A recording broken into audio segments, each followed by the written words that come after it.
We are officially at the end of the year, and so that means that I'm gonna talk about my top 10 favorite movies of the year. Now, you might not agree with this list, and that's okay because we all have our opinions, and these are simply mine. At number 10, I have Barbie. Barbie was kind of really good. It was a fun movie all around with a great story, some great comedy.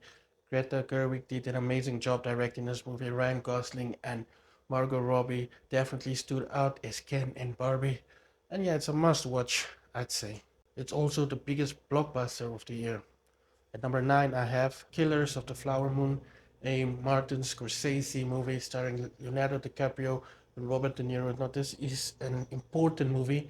I know a lot of people didn't fully grasp the movie as a whole because it is kind of long, but it's an important story that had to be told. And if you haven't seen it yet, then I recommend you go check it out.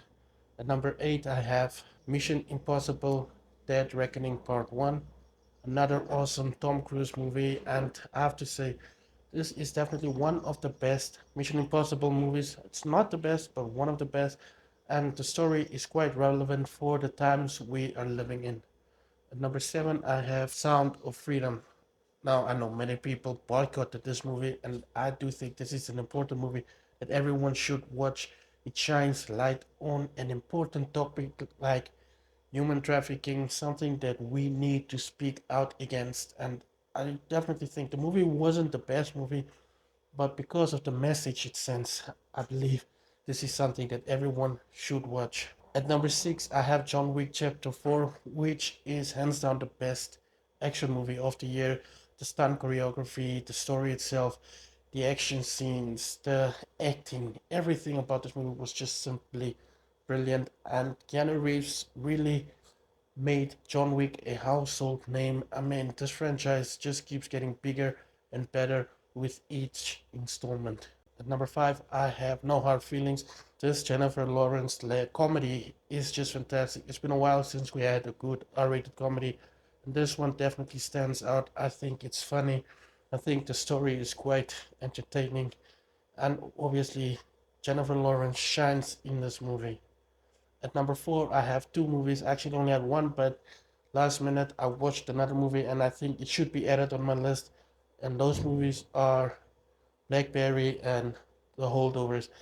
Now, Blackberry is a fantastic story. It's a beautiful movie. It's near perfect. The Holdovers, on the other hand, is just as great, just as fantastic with a relevant story, a beautiful story set in the 1970s.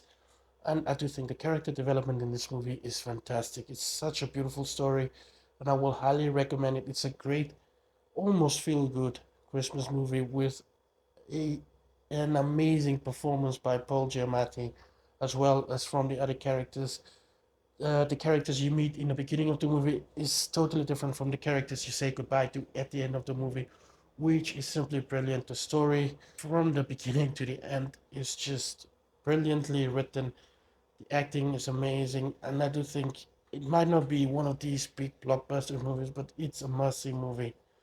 And at number 3, I have Spider-Man Across the Spider-Verse, and that's why I wore my Spider-Man movie.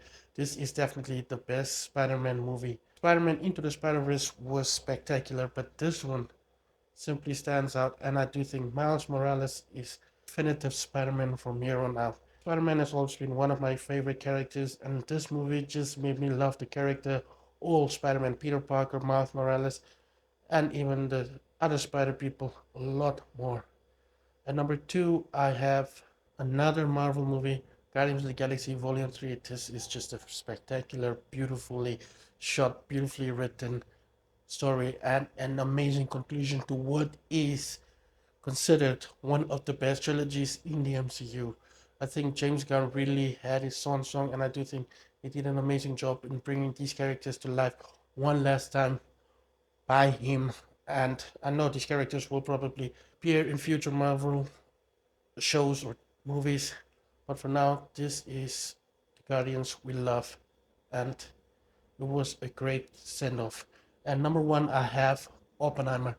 I've said it throughout the years since I watched this movie. This is definitely one of the best movies I've ever seen. It's the movie that made me fall back in love with cinema again. Oppenheimer is a fantastic movie. You can go check out my review separately, but I do think the performances by Cillian Murphy and Robert Downey Jr. were fantastic, as well as the rest of the cast. I think this is an important movie. It wasn't probably supposed to be such a big blockbuster, but it ended up being one of the biggest blockbusters of the year. So go check out Oppenheimer. And that's my list. Let me know what your top 10 favorite movies of the year so far are. I know that there are only a handful of movies left, a few great ones that I am waiting for, but these are my top 10 movies for 2023.